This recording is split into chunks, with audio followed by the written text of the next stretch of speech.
চাচারা বাবারা, কি বুঝে বিড়ি খাইতেছেন আপনি বুঝেন, কি বুঝে নর্তকী দেখেন, চা দোকানে আড্ডা দেন, কথায় কথায় গালিগালাজ করেন, এখনো সুদ কিস্তির মধ্যে লিপ্ত আছেন। হায় আব্বা, আপনি বুঝেন আপনি আসলে কি বুঝাইতে চাচ্ছেন, কি করছেন। নিজের উপরে দয়া করেন, নিজের উপরে রহম করেন, রহম করেন। এত বড় রমজান আপনার উপর দিয়া চলে গেল, আপনার কলিজার মধ্যে কোনো নড়াচড়া করতে পারল না। আফসোস। ফাসবির সবরান জামিলা। অতএব বন্ধু আমার, যত বিদ্রুপ ঠাট্টাই করুক না কেন, আপনি ধৈর্য ধরেন। ইন্নাহুম ইয়ারাউনাহু বাঈদা। বেঈমান, নাফরমান আর পাপী মনে করে আখিরাত অনেক দূরে। ওয়া নারাহু কারীবা।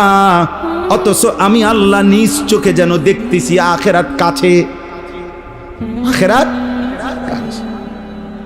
ইন্নাহুম ইয়ারাউনাহু বাঈদা। সে মনে করে অনেক দূরে, আমি দেখি কাছে। আল্লাহ বলেন কাছে। ইকতারাবাতিস সাআতু ওয়ান শাক্কাল কামার ইকতারাবা লিন্নাসি হিসাবুহুম। আল্লাহ বলেন হিসাবের দিন কাছে গেছে।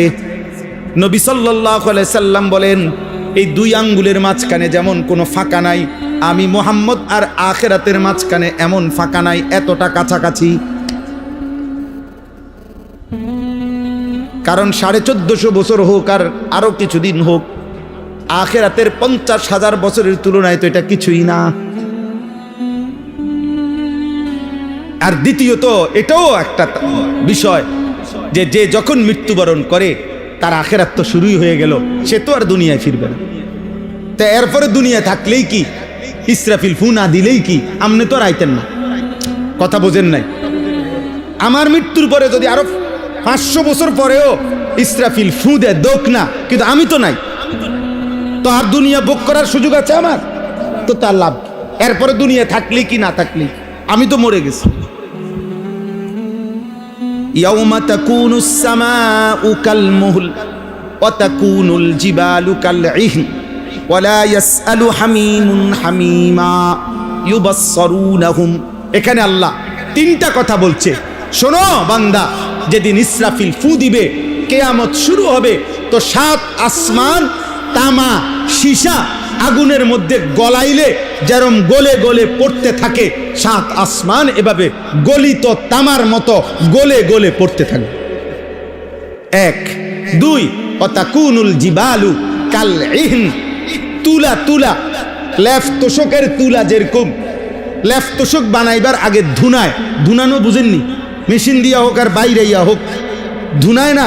এই ধুনানোর পরে তুলা যদি বাতাসে ছেড়ে দেওয়া হয়, এটা যেরকম উঠতে থাকে, আল্লাহর কসম আল্লাহ বলে পাহাড়গুলো ইসরাফিল ফু দিলে এরকম ধুনিত তুলার মতো উঠতে থাকবে। 3 হাসরের মাঠ কায়েম হবে। ওয়ালা ইয়াসআলু হামিমুন হামিমা ইউবাসসারুনাহুম।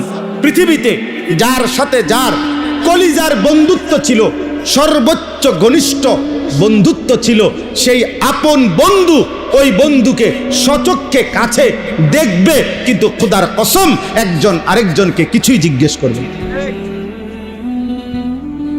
4 নাম্বার এই শেষ কথা, এটা ইয়াওয়াদ্দুল মুজরিমু লাউ ইয়াফতাদি মিন আযাবি ইয়াউমিইদিন বিবানি।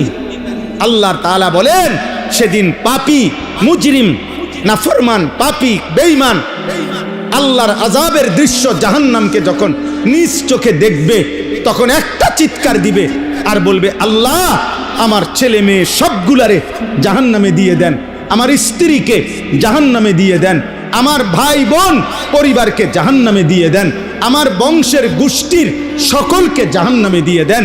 এই পৃথিবীর কিয়ামতের মাঠে এখন যারা দাঁড়িয়ে আছে সকলকে জাহান্নামে দিয়ে দেন, তবুও আমি একা, আমার জাহান্নাম থেকে বাঁচায়। ইয়াওয়াদ্দুল মুজরিমু লাউ ইয়াফতাদি মিন আযাবি ইয়াউমিইদিন বিবানি ওয়া সাহিবাতিহি ওয়া আখিহি ওয়া ফাসিলাতিহি আল্লাতী তু'ভি ওয়া মান ফিল আরদি জামিআ সুম্মা ইউনজি। ফেরেশতা বলবে, এটা তোমার স্ত্রী। বলছে, আরে ফালা জাহান্নামে, আমারে বলো বাঁচাইতে। আরে তোমার বাপ মা, আর রাখ মা বাপ, আমারে বলো বাঁচাই। ইয়া রব্বি নাফসি নাফসি। আয় করিম আমাকে বাঁচা, এই নাফরমান এটা বলবে, পাপী এটা বলতে থাকবে। আল্লাহ বলেন কাল্লা, কখনোই হবে না, না বান্দা, কাল্লা, কখনোই না। ইন্নাহা লাযা, নিশ্চিত জাহান্নামের লেলিহান আগুনে এখন তোকে ফেলা হবে। নাজ্জাআতাল লিশ-শাওয়া, আর প্রথম সেকেন্ডে তোর চামড়া খসিয়ে ফেলা হবে, চামড়া তুলে ফেলা হবে। তাদউ মান আদবারা ওয়া তাওয়াল্লা ওয়া জামাআ ফাআওয়া। এই শেষ কথা হলো আল্লাহ তাআলা বলেন, দোস্ত নওজোয়ান শুনতেছো বাপ, জাহান্নাম আল্লাহ নিজে বলেন নাফরমান পাপীকে দেখে দেখে, মিথ্যুক আল্লাহ যদি মাফ না করে, সুদখোর, ঘুষখোর, কিস্তিখোর, লুণ্ঠনকারী, মদখোর, নেশাখোর, জুয়ারি, জিনাকার, বেবিচারী, বেহায়া, বেপর্দা, বেঈমান, মুশরিক, মুনাফিক, কাফের, সমস্ত নাফরমান আল্লাহ যদি মাফ না করে কোন পাপীকে, তো ওই জাহান্নাম নিজে, আল্লাহ বলতেছে জাহান্নামের আগুন তারে ডাক দিবে, ওই নাফরমানকে আগুনে ডাক দিবে, ডাক দিয়া বলবে এদিকে এই বেঈমান এদিকে না। খোদার কসম এই আয়াতের অর্থ এটা।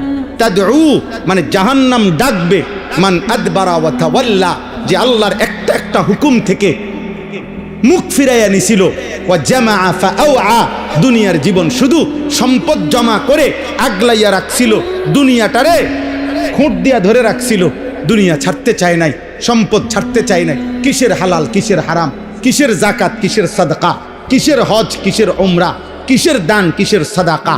আমি রাক্ষস, আমারে তো সব দরকার, আমি তো মরবো না। আল্লাহ বলেন এরকম পাপী, দুনিয়া লুবি, সম্পদ লুবি, চরিত্রহীন, আল্লাহর হুকুম থেকে বিমুখ, তাদেরকে জাহান্নামের আগুন ডেকে ডেকে জাহান্নামে ঢুকায় ফেলবে। আল্লাহ আমাকে মাফ করে দেন, আল্লাহ আমাদের সবাইকে মাফ করে দেন। অতএব বন্ধু আমার, দোস্ত আমার, সারা পৃথিবীর বিনিময়ে একজন না একজন নাফরমান চাইবে নিজেকে বাঁচাইতে, কিন্তু কাল্লা, কখনোই হবে। অতএব এই কিশোর নওজোয়ান তোমাদের সবাইকে বলি, ওই দেখেন ওই কিছু কিছু ছেলে এমন অসভ্য, এদেরকে বলার পরেও এই মোবাইল দিয়েই ভিডিও করতেছে। বদনসিব, কোনোভাবেই বদলাবে না। গাদ্দার, গাদ্দারের কথা হইল হুজুর তোর আব্বা বলল আমি আমার কামে করি। হ্যাঁ হ্যাঁ, এটা জানো না মিয়া, এটা হলো বহুত বড় দুর্ভাগ্য যে আল্লাহ তার কোনোভাবেই, আল্লাহ দয়া না করলে, বলছি না পরিবর্তন, কমপক্ষে বিবেকটা একটু হইল নরম হওয়া, এটা আল্লাহর দয়া। চার এই দিল, পাথর হয়তো মানুষ হাত দিয়ে ভাঙ্গা লাইতে পারবে, কিন্তু এই দিল নরম করা, খোদার কসম এটা আল্লাহ তাআলার ফয়সালা, আল্লাহর ফয়সালা। আল্লাহ না চাইলে হয় না, এটা তো শুরুতে এই জন্য বলছি, ফয়সালা কার হাতে? আল্লাহ। চলেন, অতএব আমার কথা শেষ। প্রত্যেকের কাছে অনুরোধ, কিশোর ভাই, যুবক, বয়স্ক বাবা, পর্দার আড়ালের মা বোন, সবাই মিলে আমরা আল্লাহর নাফরমানি থেকে বাঁচেন। এত বড় রমজানের পরেই আবার আগের মতো গান, নাটক, সিনেমা, নাচ গান, ড্যাকসেট, মোবাইল সিনেমা, নাচ গান, উলঙ্গ ছবি, মদ, জুয়া, সুদ, কিস্তি, নাটক, সিনেমা, বেহায়া, বেপরদিগি, মা বোনদের বেপর্দা চলা, সব যদি আগের মতো চালু হয়ে যায়, তো আমি যেন আল্লাহকে বলছি, আল্লাহ আমি তোমার রমজান নিলাম না, তোমার রমজানের পাত্তাও দিলাম না, চাই তুমি পারলে আযাব দাও। আল্লাহ আমাদেরকে হেফাজত করে, আল্লাহ আমাদের সকলকে হেফাজত করে।